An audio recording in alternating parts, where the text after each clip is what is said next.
예수님께서 이 타신 배가 큰 놀이 일어나서 물결이 덮이게 되는데 그런 와중에도 예수님은 주무시고 계셨습니다. 너무 물결이 심해져서 배가 파손당할 위기에 처하자 제자들은 이제 아우성을 쳤고, 그래서 예수님께 구원을 요청했고, 예수님은 일어나서 바람과 바다를 꾸짖어 잠잠게 하신 후에 제자들을 향해서 믿음이 적은 제자들이라고 책망하셨습니다. 그리고 그렇게 우여곡절 끝에 바다가 가버나움의 반대점에 있는 가다라 지방에 도착을 했고, 도착하자마자 귀신 들린 자 둘이 무덤에서 나와서 예수님을 알아보고 선수를 치면서 오히려 아는 척은 했지만 예수님을 더 방해하고 있는 모습, 대적하는 모습을 볼 수 있습니다. 귀신들은 예수님께 쫓아내려면 돼지떼에 보내달라고 얘기를 하고, 또 그렇게 허락하자 이 귀신들이 돼지떼에 들어갔습니다. 그런데 돼지떼들이 비탈길로 내려가서 이 바다라고 말했지만 갈릴리 호수를 말하겠죠. 물에 들어가서 몰살되는 그런 스토리가 오늘 전체적인 내용이 되겠습니다. 오늘 제가 여러분한테 이런 재미있는 얘기를 해주려고 여기 선 게 아니고, 이런 스토리를 통해서도 하나님께서는 2015년 대한민국 그리고 제주 땅에 살아가는 우리들에게 이 말씀을 통해서 현재형으로 우리에게 말씀하여 주시는 줄로 믿습니다. 그 말씀을 듣기를 원합니다. 그 말씀을 들으려고 여러분이 이 자리에 모이신 줄로 믿습니다.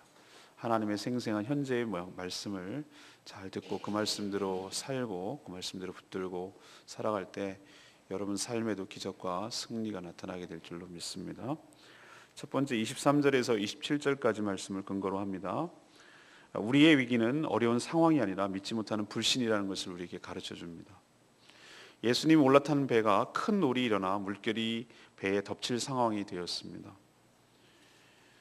이런 일이 가끔씩 일어난다고 해요. 갈릴리가 바다가 아니고 사실은 민물 호수인데, 저도 현장에 가봤습니다만 커다란 호수이기는 하지만 바다라고 하기에는 좀 그렇습니다.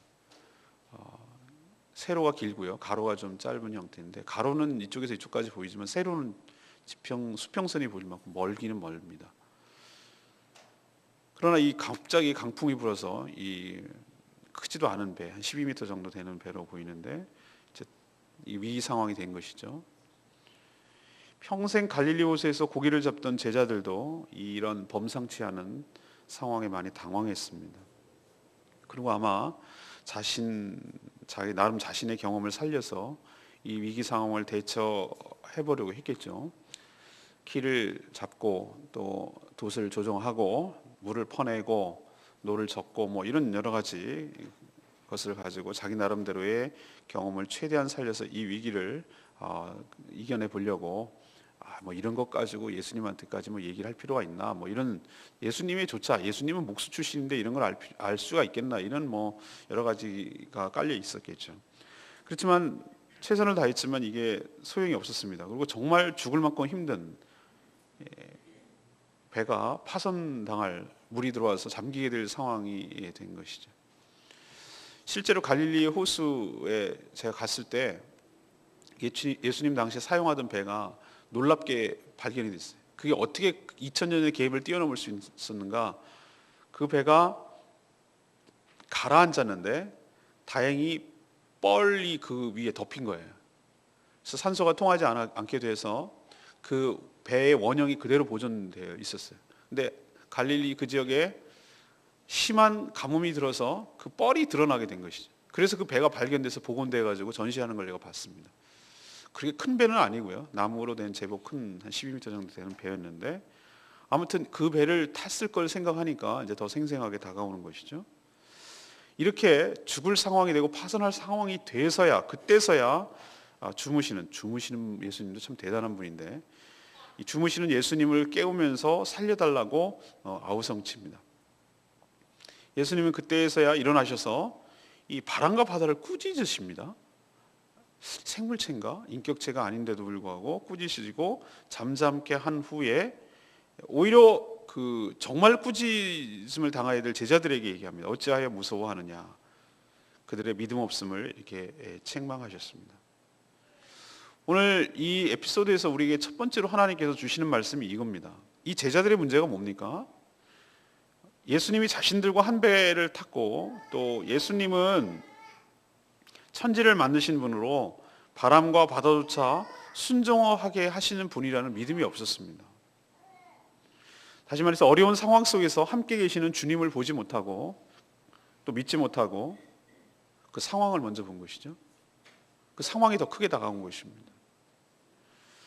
우리 삶의 위기는 어려운 상황, 힘든 상황, 큰 파도와 바람과 물과 닥쳐오는 여러 가지 어려움들이 우리의 진짜 위기가 아니라 우리 삶의 가장 큰 위기는 하나님이 나와 함께 예수 그리스도가 내 안에 계심에도 불구하고 그 예수님이 누구신지 몰라보는 것, 그리고 그분을 믿지 못하는 것, 이 불신이 우리의 상황보다도 더 큰 문제인 줄로 압니다. 오늘 우리에게 첫 번째로 도전해 주시는 하나님의 말씀이 이겁니다. 너희들이 무엇을 볼 것이냐는 것이죠. 파도와 바람과 물결과, 그래서 내 인생, 배가 내 인생이라고 메타포 은유를 친다면 파선 직전까지 몰고 가는 이 극한 상황에서 두려워 떨고 이 상황을 어떻게 내 경험과 내 지식과 이것으로 제어해보고 이것을 잠잠케 하고 이것을 극복해 보려고 애쓰는 그것이 인생의 위기가 아니라, 주무시고 계시는 것처럼 보이지만 사실 의식조차 못했지만 한 배를 탄 예수 그리스도가 내 안에 계시고 나와 함께 하시고 운명 공동체로 함께 계시고, 우리는 한 배를 탔다 할 때 운명 공동체를 의미하는데, 한 배 타신 그 예수님을 보지 못하고 깨닫지 못하고 의식하지 못하고 도움을 구하지 못하고 의지하지 못하는 우리의 불신이 우리의 상황보다 더 큰 문제로 다가오게 될 줄로 압니다. 그것을 우리에게 깨우쳐 주는 것이. 그래서 우리에게 하나님께서 도전하면 너희들은 이 어려운 상황 속에서 어떻게 할 것이냐면, 상황을 네 힘으로 극복해 보려고 할래? 아니면은 너와 함께 탄 예수 그리스도를 깨워서 이 문제를 극복할래? 이거를 우리에게 도전하고 있어요. 상황이냐 믿음이냐를 우리에게 놓고 얘기를 하고 있어요. 사랑하는 여러분, 여러분도 인생에 여러 가지 환난과 풍파가 왜 없겠어요? 살다 보면은 정말 파산할 것 같은, 내 인생이 여기서 끝장나지 라고 생각하는 인생의 위기가 여러분들에게도 있어요. 그렇지만 여러분, 이때 기억하십시오. 오늘 말씀을 기억해내십시오. 여러분의 인생이 혼자가 아니라 주무시는 듯 보이지만 여러분의 인생에 예수님이 함께 계신 줄로 믿습니다. 그분을 깨우십시오. 그리고 그분께 간청하시고 그분께 도움을 구하십시오. 상황보다 더 중요한 것은 여러분의 믿음입니다. 여러분의 믿음이 온전히 회복되고 그 믿음이 작동되기를 바랍니다. 그래서 이 상황과 어려움들을 능히 이겨내고 극복해내기를 간절히 축원합니다. 두 번째 얘기는 28절에서 32절까지 말씀이에요. 예수님을 아는 것과 믿고 따르는 것은 전혀 별개의 문제라는 것을 우리에게 가르쳐 줍니다. 예수님이 바람과 바다를 잔잔케 하시는 것을 보고 어떤 제자는 이분이 누구시기에 바람과 바다도 순종하느냐 이렇게 의문을 품었어요. 의아해했어요. 예수님이 제자로 따라다닌다고 하지만 여전히 예수님의 실체가 누군지를 모르고 있다는 얘기예요. 여전히 그래요. 이들은 우리가 다음 주에 고난주간 묵상하겠습니다만 예수님이 십자가에 달리시고 나서 부활하시고 나서도 의심한 자들이었으니까, 이건 예수님과 함께 달릴 때니까 얼마나 뭐 놀라운 기적을 일으키는 거 보이죠. 그냥 보통 좀 선지자쯤 아닐까, 먼저 좀 초대형 스타가 나타나긴 했는데 이분이 메시아라는 것까지는 아직까지 깊이 인식하지 못하고 있었던 것 같아요. 그런 과정 중에 있는 것이죠.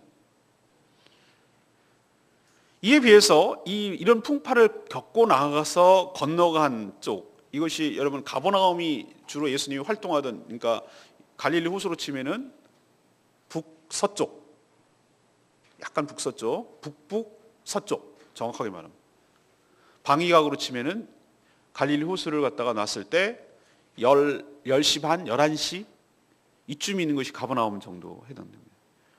거기서 대각선으로 내려와서 이쪽으로 내려오면은 가다라는 오후 5시 이쯤 되는 지역이라고 생각하시면 돼요. 거기 딱 도착을 하니까 이건 약간 이방인들이 많이 사는 곳이죠. 귀신 들린 자 둘이 예수님이 누구신지 단박에 알아봤어요. 딱 도착하자마자. 대조되죠? 그런 풍파와 어려움과 자기가 인생 그 배의 위기를 겪어놨음에도 불구하고 여전히 예수 그리스도를 믿지 못하는 제자들 말, 아까 제가 말씀드렸죠. 이분이 누구이기에 바람과 바다도 순종하는지 의문을 품는 제자들과 이 귀신 들린 자가 서로 대조되고 있는 것을, 의도적인지 모르지만 마태는 그걸 지금 대조시키고 있어요. 어떻게 말합니까? 하나님의 아들이여 때가 이르기 전에 우리를 괴롭게 하시려고 여기에 오셨나이까. 예수 그리스도가 누구신지, 자신들이 어떠한 운명에 처해 있을지도 잘 알아요. 그 끝도 알고 있어요. 때가 이르기 전, 이 때라는 것은 자신들이 심판하고 멸망당할 때를 의미하는 거예요. 아직 때가 안 됐는데 왜 벌써 와서 우리를 괴롭게 합니까? 이 얘기예요. 예수님이 하나님의 아들이신 것, 그가 최후 심판을 내리실 분일 것, 자신들은 지옥에 떨어질 것, 이거 다 잘 알았어요. 너무 우리 표현에 무슨 표현이 있죠? 귀신같이 한다고 그러잖아요. 귀신같이 한다고. 귀신같이 하는 거예요. 하지만 이 귀신 들린 자를 예수님의 제자라고 부릅니까? 아니죠. 이 귀신 들린 자를 예수님의 제자라고 부르냐고요? 아니죠. 아닙니다. 오히려 지금 이들은 뭐 하고 있는 것입니까? 선수를 칩니다. 예수님이 뭐라고 하지 않았고 정말로 쫓아내실지 안 내실지 그건 우린 잘 모르겠어요. 그런데 예수님이 뭐라고 액션을 취하기도 전에 도착하자마자 먼저 선수를 치는 거예요. 여러분도 이런 경우가 얼마나 많으십니까? 우리도 내가 불리하거나 뭐 할 때 뭐 합니까? 기습 공격을 하거나 선수를 쳐서 이것을 무마시키려고 할 때가 많이 있어요. 지금 이 귀신 들린 자는 예수님을 잘 알아보고 그러니 제자들보다 더 뛰어난 영성을 가지고 있고 지식을 갖고 있기 때문에 다 탁월한 자냐? No! 지금 예수님의 사역을 굉장히 예수님을 인정해주는 척하면서 굉장히 존중해주는 척하면서 예수님을 잘 알아보는 척하지만 사실은 예수님의 사역을 지금 방해하고 있는 거예요. 난리를 치고 더 막 자기가 아는 것처럼 하고 그래가지고 예수님께서 본격적으로 그 지역에 복음을 전하고 하려는 것을 먼저 선수치고 지금 방해하고 있는 사단의 모습이 보입니까? 우리는 늘 예수님을 대적하고 예수님을 갖다가 방해하고 예수님을 막 욕하고 예수님 이렇게 하는 것만이 방해라고 생각을 하는데 천만의 말씀. 이런 귀신처럼 고단수의 방해가 있을 수 있다는 거예요. 오히려 차라리 타 종교, 다른 종교는 다르기 때문에 덜 방해라는 건 좀 그렇지만 그래도 덜 방해가 돼요. 진짜 무서운 방해는 뭐냐? 신천지 같은 이단이에요. 안상홍 증인 같은 이단이라고. 걔네들은 아예 타켓을 누구로 잡냐면은 기존 성도들을 타켓으로 한다니까요. 그것을 빼오는 것을 목표로 하는 거예요, 이 사람들이. 이런 게 더 말이죠. 그리고 겉은 교회라고 표현해 놓고 간판도 교회라고 이름을 걸고 또 예수님 얘기도 하고 그래서 비슷하게 보이는 이것이 오히려 더 잘 알아보는 척하지만 더 위험한 게 바로 이런 거예요. 오히려 방해를 하고 있어요. 복음 사역을 방해하고 있어요. 이에 비해서 여전히 부족하고 예수님이 누구신지도 제대로 모르는 것 같지만 우리가 어저께 제가 묵상하면서 이어서 말씀드렸죠? 뭐라고 그랬습니까? 자, 바다 건너편으로 가자라고 말했을 때 배에 오른 자들이 누구였습니까? 이 배에 탄 사람들. 배에 오른 제자들. 다시 말해서 한 배 예수님과 한 배에 탄 사람들을 우리는 제자들이라고 부릅니다.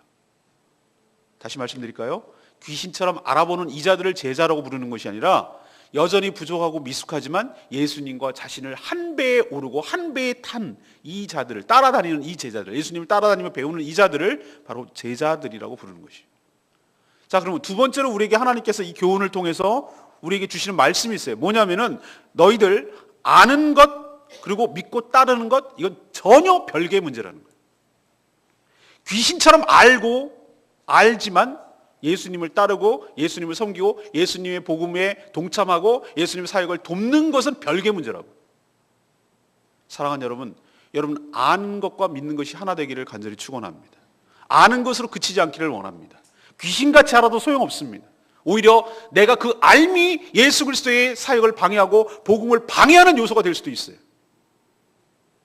여러분이 아는 것만큼 행함이 따라오기를 빕니다. 아는 것만큼 여러분 주님을 따르기를 원합니다. 아는 것만큼 주님과 한 배를 타기를 원합니다. 여러분 아는 것과 믿는 것이 하나 되어서 진정한 믿음을 갖는 진정한 주님의 제자가 되기를 간절히 소망합니다. 이것이 우리 두 번째 주는 교훈이에요. 세 번째 주는 교훈은 33, 34절에 근거합니다. 돼지가 더 귀한지 한 영혼이 더 귀한지 우리에게 선택하라고 말씀하세요. 귀신들은 자신들을 쫓아내시려거든 예수님이 자기를 쫓아낼 권능이 있다는 걸 알았어요. 저기 돼지가 그때 치고 있었는데 돼지떼에게 들여보내달라 이렇게 간청을 합니다. 귀신들은 아무리 힘이 세고 그래서 그 길을 가지도 못했어요. 사람들이 그 가드라 지방 사람들이 무덤에서 나와가지고 막 두 사람이 난리를 치니까 귀신 들려서 그 길이 못 갔다니까. 폐쇄됐다니까. 걔네들 때문에. 그 지역을 장악하고 있는 것이. 이렇게 힘이 세고 큰 역사를 일으켜도 귀신의 존재가 여러분 어떤 존재인지 아시겠죠? 예수님께 엎드려 간청할 수밖에 없는 존재인 거 여러분 기억하시길 바랍니다. 악한 영들이 우리 주변에도 역시 얼마나 난리를 치는지. 그럼 우리가 위축당하고 우리가 지느냐? 천만의 말씀. 귀신들의 존재가 이 정도, 이 급이에요. 이 급. 예수 그리스도의 권세 앞에, 그 이름 앞에 굴복하고 그에게 뭔가를 요청해야, 간청해야 될 그런 입장이라는 거 여러분 기억하시고, 예수님이 모든 악한 권세를 제어할 수 있는 권세가 있음을 여러분 기억하시길 바랍니다. 여기 분명히 보여주잖아요. 예수님은 그렇게 허락하셨어요. 그걸 왜 허락하셨는지 모르겠지만 쟤는 알죠. 그 귀신 들린 자 그 두 영혼을 귀하게 여기기 때문에 그래요. 그러자 거기에서 귀신이 나와서 어디로 갔는가? 돼지떼에게 들어갔어요. 사람도 귀신이 들리면은 막 이렇게 난리를 치는데 짐승들이 어떻겠습니까? 돼지떼에 귀신들이 들어가니까 돼지가 미친 거죠. 이제 귀신 들린 거죠. 그러니까 돼지떼가 피탈길로 내리달았다고 그랬어요. 약간 고지되었던 모양이죠. 피탈길로 내리달아서 어디에 빠져 죽었습니까? 바닷물이 아니고 사실은 갈릴리 호수물이죠. 거기에 빠져 죽었어요. 몰살당했어요. 그것과 함께 귀신들이 사라진 것이죠. 어쨌든 그 두 영혼에게서 나온 것이죠. 이 소문은 빠르게 그 가다라 지방에 퍼졌습니다. 그리고 가다라 지방 사람들이 예수님을 찾아 나왔었어요. 자기 지방에서 놀라운 일이 일어났으니. 근데 뜻밖의 이 가다라 지방 사람들이 예수님께 찾아와서 한다는 말이 뭐라 그러냐면은 저희 마을에서, 저희 지방에서 떠나 주십시오라고 요청하는 거예요. 여러분, 예수님이 지금 배 타고 건너온 저쪽 지방, 다시 말해서 가버나움을 중심으로 한 갈릴리 지방 사람들과는 정반대의 모습을 보이고 있죠. 갈릴리 지역의 가버나움에 있는 사람들은 어떻게 했습니까? 예수님이 어디 계시다 그러면 꾸역꾸역 모여들고 우리 집에 오십시오라고 말하고 얼마나 예수님을 필요로 하고 예수님을 따르는지 몰라요. 그래야 자신들의 문제가 해결되니까. 귀신이 쫓겨나고 병든 자가 나아지고 그런 죽은 자가 살아나고 막 이런 놀라운 기적이 일어나니까 그 갈릴리 지역에 있는 사람들은 막 예수님을 막 어떻게든지 따라다니고 모시고 그러려고 그래요. 그런데 지금 가다라 지방 사람들은 지금 어떻게 하는 것이죠? 정반대예요. 왜 그랬을까요? 여러분 의문이 되지 않습니까? 왜 이들이 이런 귀신 들린 사람 그 문제를 해결해 줬잖아요. 자기가 길도 못 가는 그 귀신 들린 사람의 두 사람을 갖다가 해결해 줬는데도 불구하고 왜 이들이 지금 예수님을 떠나달라고 말하는 것이죠?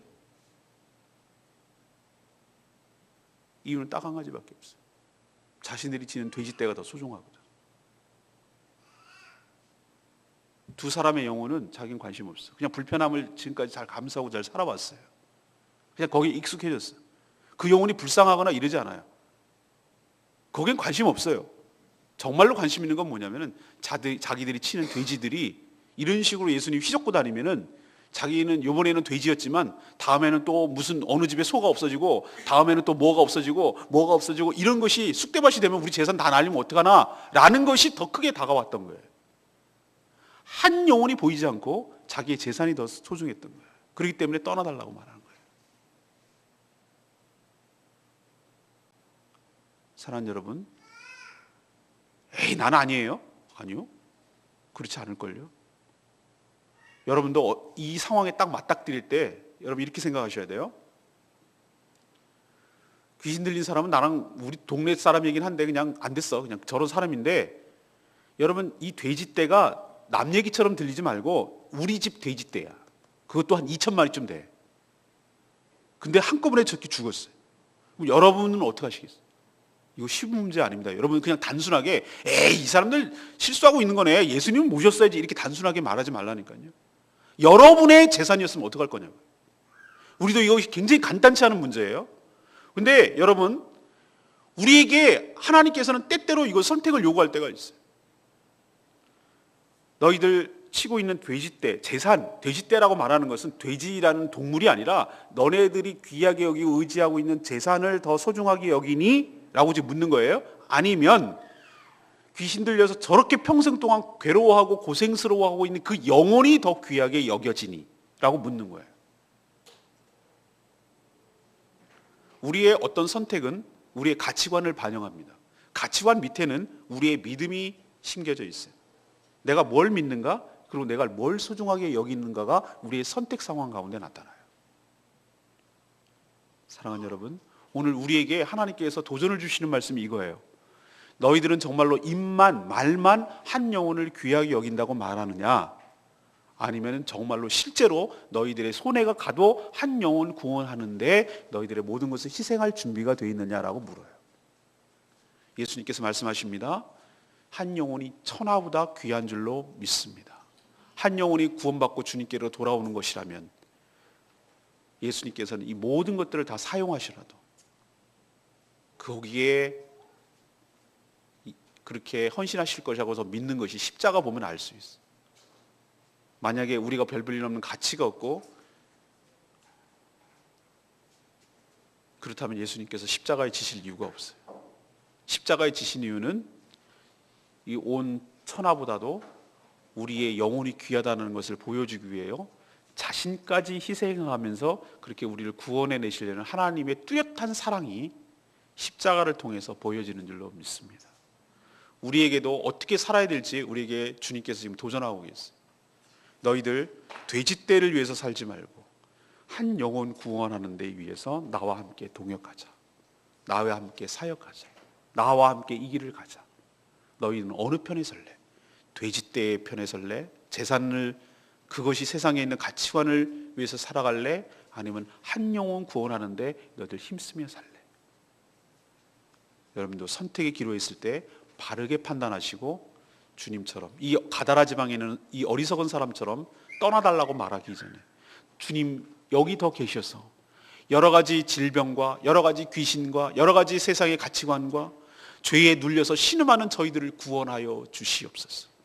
한 영혼이라도 이 지방에, 가다라 지방에 오셔서 여기 더 머물러 주셔서 우리를 해방시켜 주시고 우리를 구원하여 주시옵소서. 이렇게 선택하시기를 간절히 바랍니다. 저에게 주신 오늘 레마의 말씀 26절 말씀, 예수께서 이르시되 어찌하여 무서워하느냐, 믿음이 작은 자들 하시고 곧 일어나서 바람과 바다를 잔잔케 하셨다. 우리는 이 모든 성경을 읽으면요, 마치 자신이 예수님이냐 된 양 제자들의 믿음 없음을 막 한심하게 생각하는 경향이 있어요. 에이그 참 이렇게 믿음이 없어서야, 이렇게 막 제자들을 마치 자기가 예수님인 것처럼 이렇게 제자들을 나무랍니다. 그런데 만약 내가 그 배에 타고 있다고 해도 여러분 그런 마음일까요? 아마 여러분은 더 난리치지 않았겠습니까? 상황을 보고 난리치는 제자들과 주무시는 예수님이 정말 대조되고 있죠. 우리는 바다와 바람을 잠잠케 하시는 분인 예수님과 한 배를 탔다는 거 잊지 마시기를 바랍니다. 저는 오늘 저에게 주시는 말씀이에요. 하나님, 예수님과 나는 한 배 탔습니다. 우리도 속담에 그런 말이 있죠. 어떤 속담이 있습니까? 우리는 뭐 탔다고? 한 배 탔다고. 한 배 탔다는 말이 뭐죠? 우리 너가 죽으면 같이 죽고 네가 살면 같이 산다는 뜻이에요. 예수님과 우리는 한 배 탄 줄로 믿습니다. 전 이 표현 너무 좋아요. 이게 딱 맞아요. 그리고 예수님이 죽으심이 나의 죽으심인 줄 믿습니다. 예수님의 부활이 나의 부활인 줄로 믿습니다. 우리는 예수가 내 안에, 내가 예수 안에 있는 것이, 이게 놀라운 비결이에요. 우리가 어떻게 죄의 용서를 받냐고요? 우리가 예수 안에 들어가기 때문에. 예수님이 십자가에 달리실 때 예수님이 죽으신 것이 아니라 예수님 안에 있는 우리도 함께 죽은 줄로 믿습니다. 예수님이 무덤에서 부활하셨습니다. 예수님이 부활하신 것이 아니라 그 안에 있는 우리도 함께 부활하게 된 줄로 믿습니다. 그것이 실현되는 지금 중간 과정이 있을 뿐이에요. 이미 우리는 부활한 상태. 왜? 예수님과 함께 그렇게 될 것이기 때문에. 예수님과 한 배를 탔기 때문에. 하나님은 우리를 죄인으로 취급하지 않는 이유는 딱 하나. 예수님을 보시고 예수님이 십자가에서 이미 죄값을 다 치렀기 때문에, 예수님과 우리를 하나로 보기 때문에, 그렇기 때문에 우리를 용서해 주시는 것처럼 우리가 구원만 그렇게 생각하실 것이 아니라 이 땅을 살아가는 모든 삶 속에서도 예수님과 나와는 한 배를 탔다. 예수님의 영이신 성령께서 우리 안에, 각 사람 안에 있는 줄로 믿습니다. 그리고 우리의 공동체 안에 있는 줄로 믿습니다. 그렇기 때문에 이 교회의 운명과 같이 하고 여러분의 운명과 같이 하고 예수님이 우리와 함께 한다는 거 잊지 마시고, 주무시는 것처럼 여러분 느껴질지라도 그분이 죽으신 것이 아니고 없어진 것이 아니고 우리 눈에는 안 보이는 것 같고 우리는 아무 역할도 못하는 거, 그분이 계신다는 거 기억하시고 여러분 깨우시고 기도하시고 흔들어 깨우시고 주님께 요청하시고 주님께 간구하시고 주님께 그래서 살려달라고 얘기하시고, 그래서 주님께서 이 문제를 해결하도록 내가 어떻게 하려고 하지 말고 주님께서 이걸 해결하도록 그렇게 위임하고 맡기고 주님께 의지하시는 여러분 삶 되시기를 간절히 바랍니다. 오늘 세 가지 말씀드렸어요. 우리의 위기는 뭐라고요? 인생의 여러 가지 어려운 게 위기라고요? 천만의 말씀 아니에요. 진짜 위기는 하나님 우리와 함께 한 배를 타는 예수 그리스도를 믿지 못하고 의식하지 못하고 의지하지 못하는 이 불신이 더 큰 위기예요. 상황 위에 계시는 주님을 바라보시길 바랍니다. 문제 위에 좌정하시는 예수님을 바라보기를 원합니다. 문제에 매몰되지 마시고 시각에 꽂히지 마시고 문제 위에 계시는 주님을 바라보십시오. 그때 여러분의 삶이 평안함을 얻게 될 줄로 믿습니다. 우리 좀 전에 불렀던 찬양처럼 광풍이 일어나도 여러분 그것을 넘어가게 될 줄로 믿습니다. 두 번째 얘기는 뭡니까? 예수님을 아는 것, 믿는 것, 이건 전혀 별개예요. 귀신은 귀신같이 알아봐더라도 예수님의 제자가 아니에요. 아직도 예수님을 어설프게 모르지만 예수님 하라는 대로 한 배에 타는 자가 제자예요. 주님을 배워가고 닮아가는 자가 제자예요. 말로만 하는 제자가 아니라 자기의 삶을 주님께 의탁하고 던지는 거예요. 그분께 모든 것을 맡기는 게 제자예요. 여러분이 아는 것과 믿는 것이 하나가 돼서 진정한 주님의 제자로 살기를 간절히 바랍니다. 세 번째는 무엇입니까? 여러분 돼지가 귀합니까? 한 영혼이 귀합니까? 다른 별로 할까요? 여러분의 재산이 귀합니까? 여러분의 명예, 여러분의 학식, 여러분의 무언가 그 직업이 중요합니까? 아니면 한 영혼 구원하는 게 중요합니까? 이걸 묻는 거예요. 예수님께서. 한 영혼 구원하여 제사 삼는 일에 여러분의 일생을 던지시고 거기에 헌신하시기를 바랍니다. 어리석게도 돼지를 보호하려고 예수님을 배척하는 어리석은 짓 하지 않으시기 바라고, 우리 모든 삶의 문제를 주님께서 해결해 주실 것을 믿고 한 영혼을 천하보다 귀하게 여기시는 주님의 마음을 동일하게 사서 그 일에 헌신하게 되는 저와 여러분 되기를 간절히 소망합니다. 오늘 말씀 붙들고 기도하기 전에 우리 찬양하겠습니다. 찬양집 118장.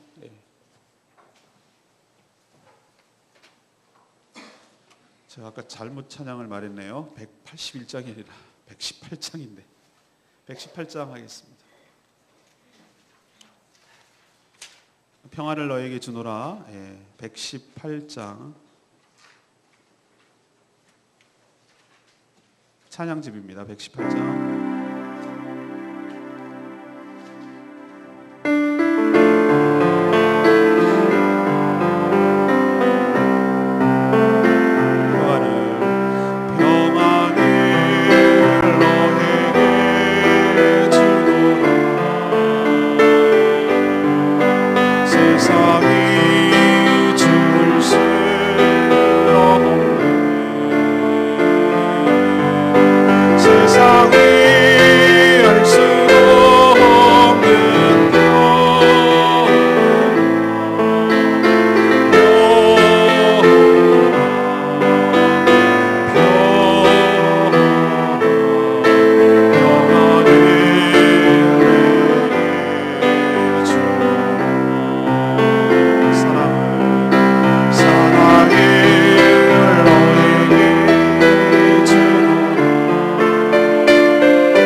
파도와 바람과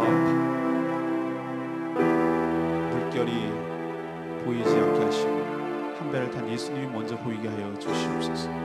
내 삶의 문제를 주님께서 해결해 주실 것을 믿고 진정한 평안을 주시는 주님께 나의 모든 삶을 의탁하고 주님께 의뢰할 수 있도록 저의 삶을 주장하여 주시옵소서.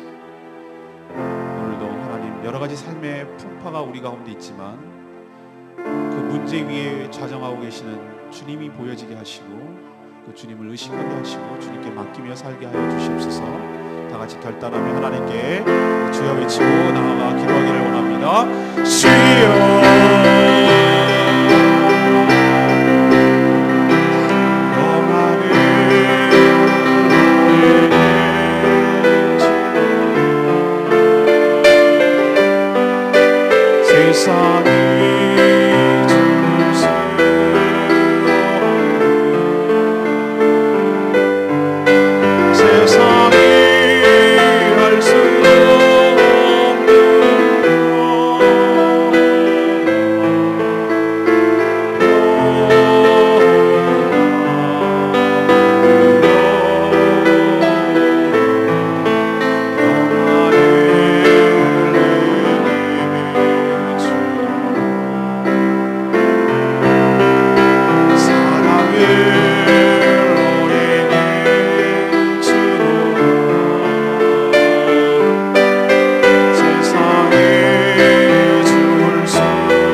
저희도 저희 믿음 없음을 불쌍히 여겨주시길 원합니다.